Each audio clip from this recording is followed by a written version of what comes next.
Hey everybody, this is Kenny. Welcome back to another edition of the Yak with Mac. This week, I got to speak to the VP of Diversity and Inclusion, Holli Martinez, and we spoke about what the success really looked like when it comes to D&I.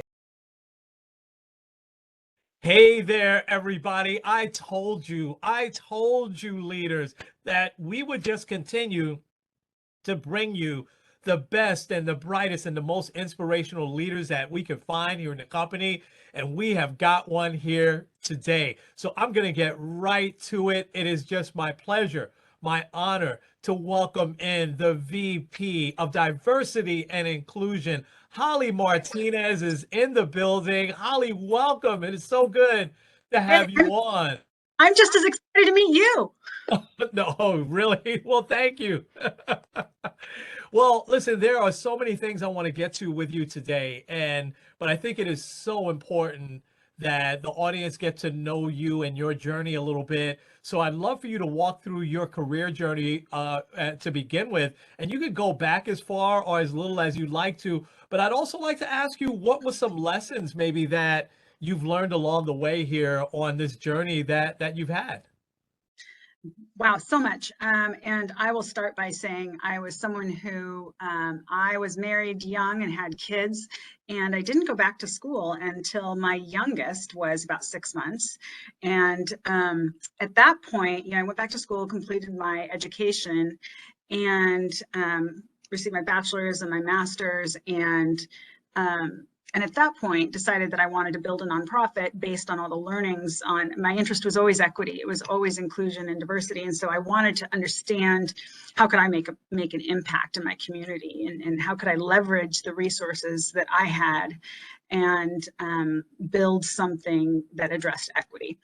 And so many lessons learned. I think it was interesting for me to start my career, my journey, my education later in life, and do that while balancing, my marriage and 3 children. And it was so important for me to demonstrate to my kids that if I expected them to go to college, then I needed to do that. If I expected, whatever it was that I hoped that they would achieve, I wanted to make sure that I was showing them a path forward for it, and living that example. Yeah. So awesome. Yeah, and I think that, as I started the foundation was to address equity in public schools, and do that through diversifying, supporting the teachers of color in our underserved public schools, which were predominantly, a majority of our kids in Washington State, at least, in the public school system, were minorities, racial minorities. And so underrepresented kids in Title I schools that were very poor schools. And so it was, and at the time we only had 7% teachers of color in the Washington State public schools. So in the first 3 years, we increased the diversity in the Seattle public schools by 10%. And then we created a cohort model. We worked with the public higher education institutes of higher education, and we changed the curriculum for teachers because we recognized that there were inequities in the way that teachers were being taught in how to address inequity in schools. So a lot to learn, so many lessons learned in advocacy and equity, and listening to different perspectives, hearing what those barriers were, and looking for ways to address those barriers, and not only from an individual perspective, but from a systems perspective. It taught me a lot, and I think that's, it was a hard decision to leave the nonprofit world, but I was so excited when I came to T-Mobile to build this within an organization, because the public school situation it's very big, and it can feel quite slow and daunting, and there's nothing slow about T-Mobile. So it was, I love the pace, and that works continues. Yes. But yeah. It was a lot. Wow. What a amazing story. So what would be 1 or 2 things that you would say that you took away from that nonprofit life to that you've brought here to T-Mobile that has really helped your career? I think it's a lot of things. I think thinking outside the box, the fact that the human connection is, face to face. That's why these last few years in the pandemic have been so difficult. But this work, you have to listen and understand, and every situation is different. And to understand and really empathize, and also just that active listening with people. Everyone's so unique, and so there's no assumptions that can be made. Especially when you're looking at face value with anyone, you have no idea what their background is.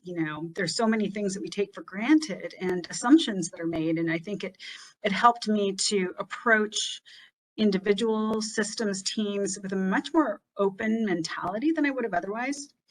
And Wow. yeah, that, and also I think, especially when you're working with institutions of higher education, and they can be very set in their curriculum, and to bring our largest institutions of education together and actually share their curriculum. And, all the deans were on my board, and to have them really share and collaborate and challenge each other, it shows that, this even work that is in such a deep, slow moving institution can have big change. And so I think approaching this work in T-Mobile has made me think, okay, this may be a barrier now, but it doesn't mean that it's not insurmountable, and that the window of opportunity may not open later. And so so I think for me, it's like, okay, this is a barrier. So what? We're going to get around it or fix it. We're going to work through it. So there's a tenacity that I think that I learned, and that I brought with me. And I think when people know where you're going and when they're excited about the work, you're just in it together, and it's not something I've ever done alone. There's nothing that I've ever done by myself. And so, including education, wide variety, huge support system behind me. So it's all of us really truly together in this work. Oh, that's so awesome. It sounds kitschy, but it's so true. I mean, there's nothing we've accomplished that hasn't been, done in isolation. Yeah. Wow. That is so awesome. I want to shift a little bit now to, it's just amazing that we have a whole organization that's focused on diversity, equity, and inclusion. And so me talking to leaders, it's funny because I was talking to a leader a few days ago, and he said, yeah, man, I know my team is diverse, but I just want to hire just the best person. I don't really think about it. And yet I've spoken to some leaders that I know how diverse their teams are, and they have told me that they're very purposeful. They're thinking about it all the time. So I guess my question to you, Holli, what are a couple of things that leaders listening to this can take away in terms of being intentional, right? How am I intentional? And then really drawing that fine line between, still going with the best person for my job. And I know diversity goes beyond just hiring, but still going with the best person for this job opening, and yet still being purposeful when it comes to looking at diversity and inclusion. What would be a couple of hints and tips that you could give leaders out there? Well, I think the most basic ones, it's twofold. You have to make sure that you're holding the position open long enough to have a diverse candidate slate. You want to make sure that you have diversity within your candidate slate and your pool and who you're interviewing. So that's really important. And we move so fast, and sometimes it's harder to really protect that and hold that rec open as long as you can to make sure you have it. So it takes some courage sometimes to be able to say, hey, no, we're not going to move forward until we have this. So it does take courage. It takes alignment. It takes alignment with your manager to make sure that they're going to support your work and making sure you have a diverse slate. But the other side of it is you can have a diverse slate all day long, but if you have the same interview panel approaching it from the same perspective, how we view talent, how we see talent, how do we see and identify talent in others depends on our ability to understand our own biases. And so it's important that there's a strategy behind the interview and approach, whether it's a promotion decision, it could be a development decision, or it could be a hiring decision, but to make sure that you have other voices that are checking and watching to make sure that there isn't bias coming at it. So you have different people look for different things, and you have to have people that are willing to challenge you at the table, to challenge your perspective, taking time to make decisions, because if we move too fast, things get missed. And so making sure that we're slowing down enough to really talk through, how was this decision made? did we incorporate some steps to make sure we were looking for different things, that we were taking time with the slates? So a lot of it is just really building it into the process and developing that muscle memory for, yes, this is a standardized approach for how we approach hiring or development or advancement. Because how we see talent, everyone sees talent a little bit in themselves, and so it's important to be able to identify it in others that are very different from you. Wow, I mean, you gave about 3 or 4 really, really specific examples of what I can do. But what's my advantage here, right? Because leaders ask me that as well. What's in it for me? So what? Why? What's my end game here? And then I've got something that's going to lead to that. But what's my advantage? Well, it's so funny because, you get people who think alike and are alike, and you bet they're going to come to an agreement around something pretty quick. But is it the best possible idea?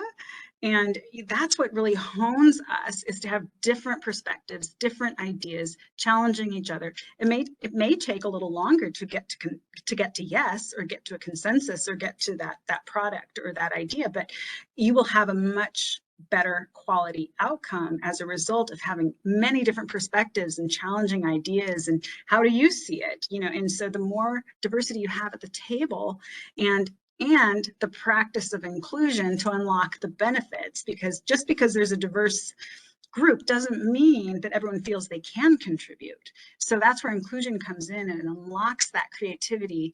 But if the team doesn't feel like their voice will be heard, or their ideas will be implemented, or that their voice doesn't matter, then you won't have that. So you have to have the inclusion to unlock it.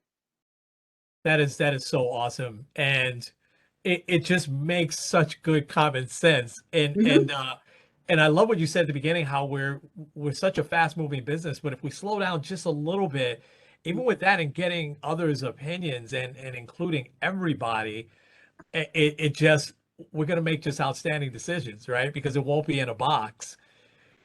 So I've had, and I speak to a lot of leaders from the retail side, because that's where I grew up at, but I've also spoken to a lot of leaders on the care side. And one of the things that they ask me is, I know when I get a number and I beat that number, I'm successful, right? But in diversity, inclusion, equity, I don't know if I'm successful or not. What would you say would be a couple of really good measures of success, where someone can know that, hey, I'm doing this extremely well, or man, I need some work on this? Oh, I think there's several examples. So, diversity is what it is. It's a fact. It's a noun. It's everything that makes us who we are. And knowing that your team has different perspectives, different backgrounds, and that there is diversity. You want gender diversity, racial diversity. You want a lot. I mean, and there's neurodiversity as well. I mean, there's so much that comes into play. So making sure that your team doesn't all look like one, or have the same experience or the same backgrounds, is really important.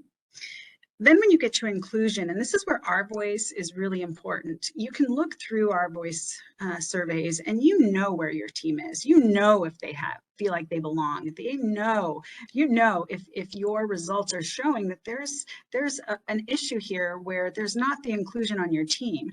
And so it's important to lead with openness and transparency around that, and invite the teams to honestly answer those questions, and to have those discussions with your team. I know one of the best practices that I've seen is actually in the real estate space, where they have a team that really digs into this, within that function, and they look at how are we doing? How do we need to improve this? And that team goes off and really works with the bigger team to make sure that they're making progress in the areas where they need to. As far as equity, this is something, when we look at equity, we want to make sure that we're constantly evaluating it. So every time there is a pay raise, every time there's a new hire, every time someone comes into the team, you have to really take a look and make sure that there's pay equity there. You have to make sure every time there's a decision, you have to look for it. You have to make sure that, as managers, we're not calling on the same people all the time. We have to make sure that we're giving our time equitably amongst the team, that we're investing in our team equitably. And I think it's again, it's slowing down and building it into our process so that we are mindful of it and we're consciously making sure that the way that we are operating with our teams is equitable. And that takes a lot of patience as well, right? Because I know that I'm sure I've fallen into that trap before where I might depend on one or two people on my team because I know if I ask them to get this done, they're going to get it done, really quickly and to a good level, as opposed to if I ask someone else, I may have to, teach them. But think about the long-term benefits of that, right? Yeah. And pairing people up, Yeah. if you have, someone that needs to develop that specific skill, pair them up with someone who has it and watch them and give them credit for it. So it does take time, but that's our job as leaders, Yeah. to develop our people. And so making Yeah. sure that we're leaning into that is really important. Yeah, the long-term benefits also. You really outline what success looks like. You said something that I jotted down, though I had never heard this before. So I'm going to ask you what it is. You said neurodiversity. What does that mean? Neurodiversity. I mean, our brains all work so differently, and Okay. sometimes we refer to, there are people who have different diagnosis or different abilities, and so it's understanding that we have people who are employed who have autism, as an example, which has a wide, vast variety of implications for how they do their work. And so it's really understanding what are the specific needs that each employee and each team member has in how they experience the work, how they communicate, what are the barriers, and not assuming that everyone's brains work the way ours do. I mean, I had never realized that before. Mm-hmm. And is that something that I might pick up during the hiring process because now I've got this diverse team that's really looking at it? Is that something, or is that just something that I'm picking up after once the person is here with me?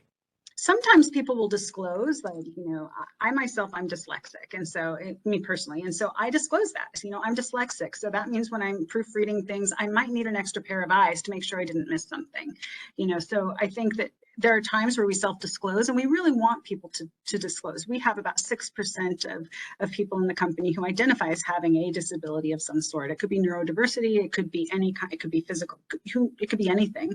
But I think the more open we are about, hey, this is, my brain works a little differently in this area, and here's how I could use some support or do things differently or engage me this way or that way, or maybe I need to be in a quieter part of the room in the office, or there's a wide variety of things. But the more we talk about it, the more we can make it more common language and common culture across the company of, hey, that's okay. We're all unique and we all have areas that we want to we need to work differently from what might be the mainstream. And so we need to have this part of the normal dialogue of our culture. Holly, I got to tell you, I fell into a category of stereotyping what diversity, equity, inclusion meant before I started digging in a little bit more over the last year or so, studying your organization a little bit more, because I used to think it was just having, I have to have some folks of color, I have to have some, men, women, a balance, and maybe that's part of it as well, but it's so much more, right? Could you sum that up, what that might look like and how to dispel those myths? I think, everything that we do, and I think it can be summed up as, when you look at our employees, our customers, our suppliers, and our communities, we want to make sure that everything we do is as we want to put our best foot forward wherever we are. So having that real blend of uniqueness, if we weren't, we'd never be the Un-carrier without all the brilliant minds at the table. Our customers are the same way. Our suppliers are the same way. And so I think about everything we do fits into 3 categories, which is talent, culture, and brand. So talent, how do we identify talent? How do we see it? How do we develop it? How do we reward it? How do we choose it? And then equity is, making sure that's that equity piece of our talent. How are we moving equitably forward? And then culture, that's, is everyone experiencing the company in the same way? You know, you can be, whatever your gender, your veteran status, whether you have a disability or not, whether you are part of the LGBTQ plus community, and of course race is a part of it, but is everyone experiencing the company in the same way? And so we constantly evaluate, you know, are there pockets of employees who aren't experiencing T-Mobile as the best it could be? And we want to be the best we can be for everyone.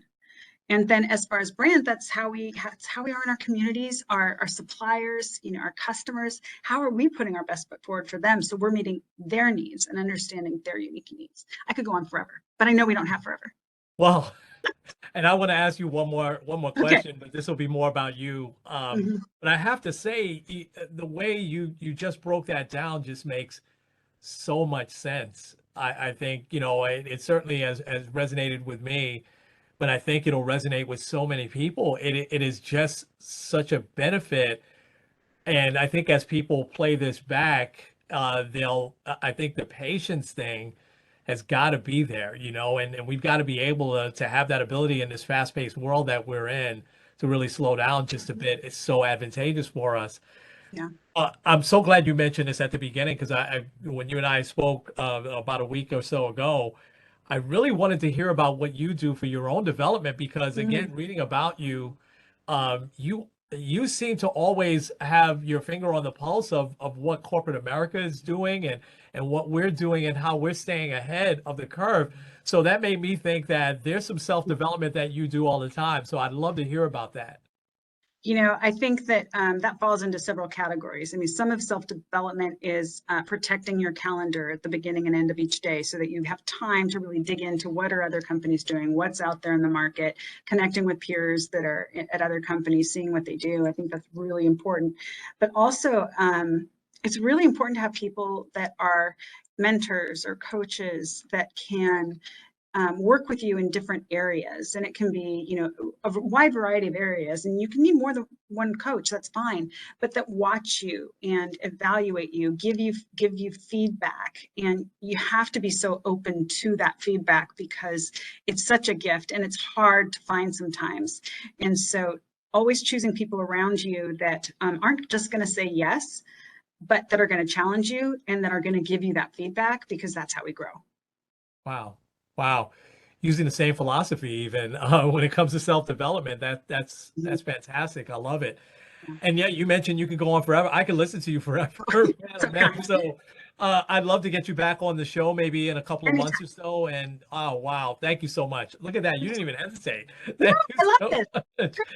Well, Holly, thank you. You've given so much, and especially if I'm a new leader coming up, and if I have this mentality right from the beginning, I think you know we're just going to be crazy successful. You know that, and that's what it's all about, right? And we So all win. yeah, then we all win. Exactly. Well, thank you so much again, Holly. Folks, please take that, rewind it back. Make sure you share this, especially with a lot of new leaders. But for now, we're going to leave it there. This has been Kenny and Holly. This has been the Yak with Mac, and we'll talk to everybody real soon. Holly, thank you again. Thanks, Kenny.